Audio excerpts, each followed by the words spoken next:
Hey everyone, Sasha here from Sasha Boxall Interiors. I thought I would just check in, see how you're all doing.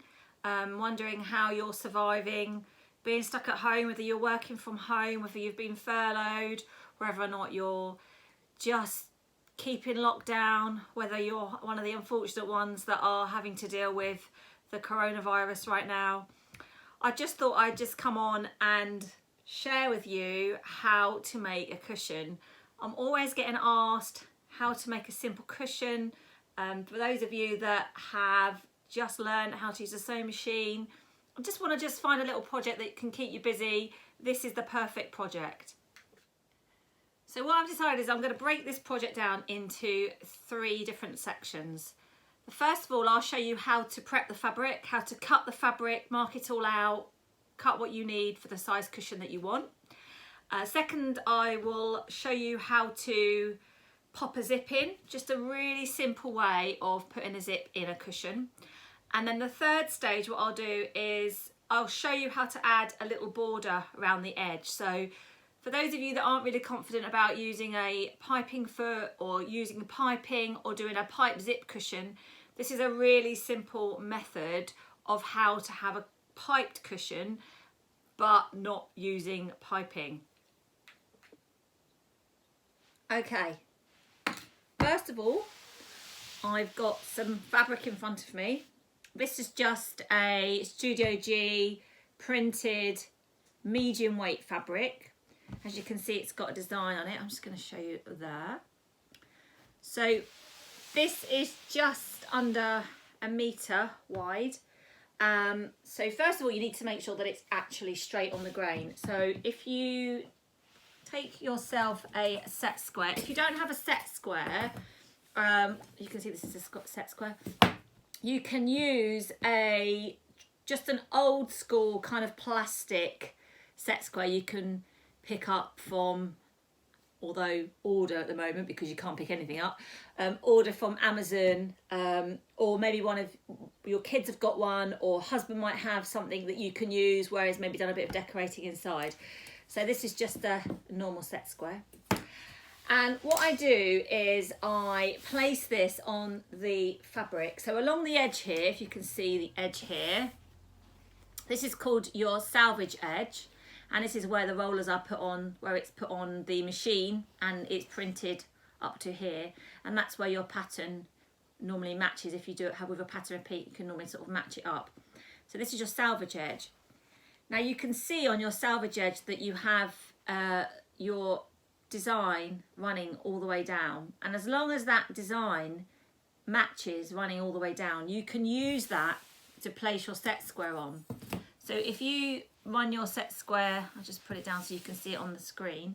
If you run this side of the set square along that edge and then have a look along the actual pattern, you should along here have exactly the same markings. So I can see the bottom of this kind of yellowy diamond here is on the set square on this end, and it runs all the way across, and then it's straight against the pattern here as well, so that I know that this has been printed correctly and that therefore it's going to be straight on the pattern. So that's the first thing that you need to do before you do any type of soft furnishing, really. Just make sure that when your fabric, or where your fabric, you're using fabric that's got a print or a design on it, that it's actually square to the pattern. Because occasionally what can happen is it's been printed, if it's not been put on the roller straight, it can be printed and you'll get like an uneven pattern. And then there's, that means it's basically a defective fabric, it's got a flaw in it, and you'll need to take it back and change it. Right, so when you've done that, you need to decide what size cushion you're going to use. So for argument's sake, majority of the cushions tend to be 18 inches in old school, or 18 inches is about 46 centimetres. So you would then take your set square, and then you would have a look at where you want your actual design to be. So I'm going to allow for the fact I'm going to have a zip in this. So I'm going to mark I've got a fabric chalk pen here. They come in all different varieties. I'll just grab you another one so you can see what the other one looks like.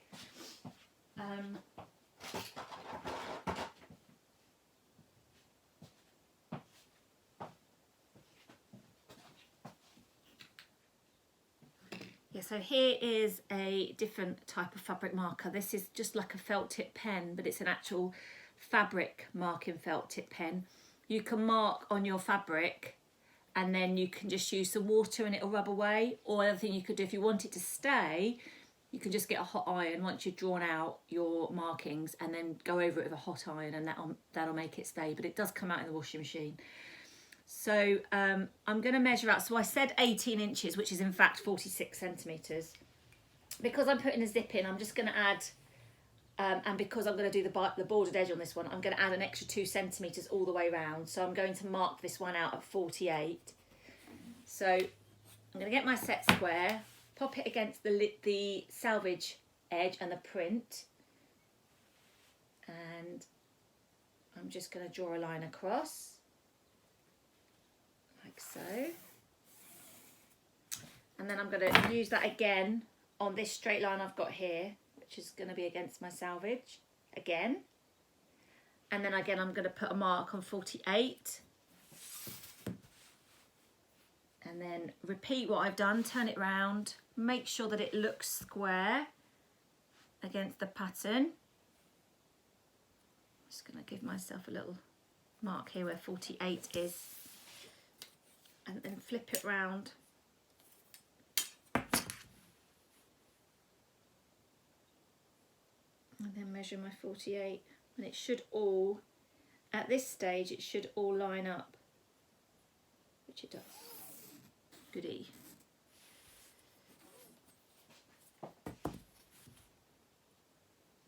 Again. And then just join up your dots or join up your lines, your markings, to give yourself a square.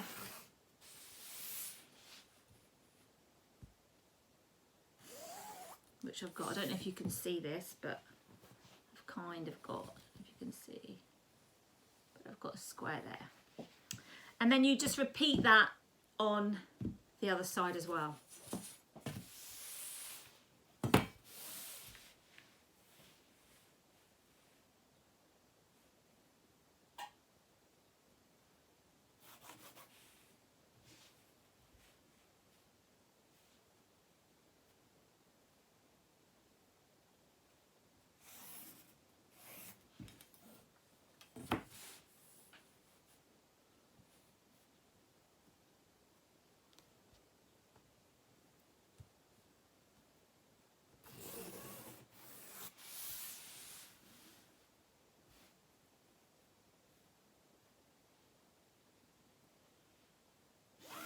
There we go. So I've now got 2 marked out squares, which I now need to cut. So, good tip when you cut. Quite a lot of people, they cut really quick. They cut and chop. That's the worst way to cut. The best way to get a nice cut is just to do nice long. Use the whole length of your scissors. Make sure you've got nice long scissors. And just use the whole length of your scissor to cut out your fabric. See, nice long lengths. Don't be tempted to kind of glide it along the fabric, because that can cause fraying of the fabric.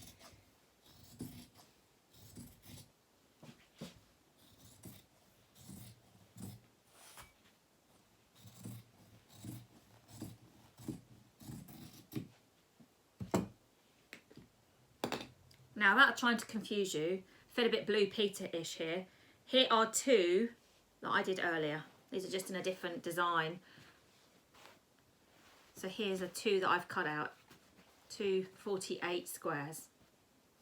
Now I'm going to show you, I'm going to pop on to part 2 and I'm going to show you how to put a zip in.